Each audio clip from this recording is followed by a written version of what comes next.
राष्ट्रवादी जनलोक party द्वारा बाबू वीर कुंवर सिंह जी के परपौत्र के हत्या के विरोध में बड़े आंदोलन की तैयारी। राष्ट्रवादी जनलोक पार्टी ने बाबू वीर कुंवर सिंह जी के परपौत्र कुंवर रोहित सिंह उर्फ बबलू सिंह जी की पुलिस द्वारा पीट कर निर्मम हत्या किए जाने के विरोध में बड़े जन आंदोलन की तैयारी की जा रही है।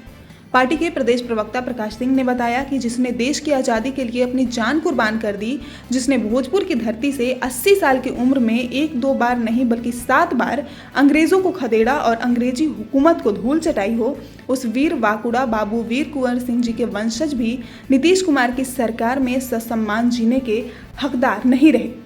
ऐसी सरकार को सत्ता में बने रहने का कोई नैतिक अधिकार नहीं है।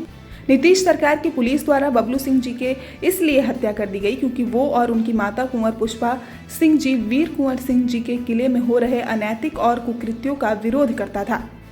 पार्टी के प्रदेश सचिव मनमोहन सिंह ने बताया कि 1857 क्रांति के नायक वीर कुंवर सिंह जी के परपौत्र की निर्मम हत्या नीतीश सरकार पर कलंक है।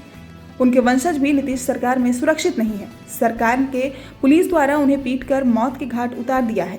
पार्टी ने नीतीश सरकार और भोजपुर एसपी से इस हत्याकांड में शामिल सभी हत्यारे को 24 घंटे के अंदर गिरफ्तार कर उन पर स्पीडी ट्रायल के माध्यम से केस चलाकर फांसी देने, परिवार को आर्म्स लाइसेंस एवं सुरक्षा देने की मांग की है। अन्यथा देशव्यापी जन आंदोलन किया जाएगा। भोजपुर न्यूज के लिए जगदीशपुर से तारकेश्वर प्रसाद की रिपोर्ट।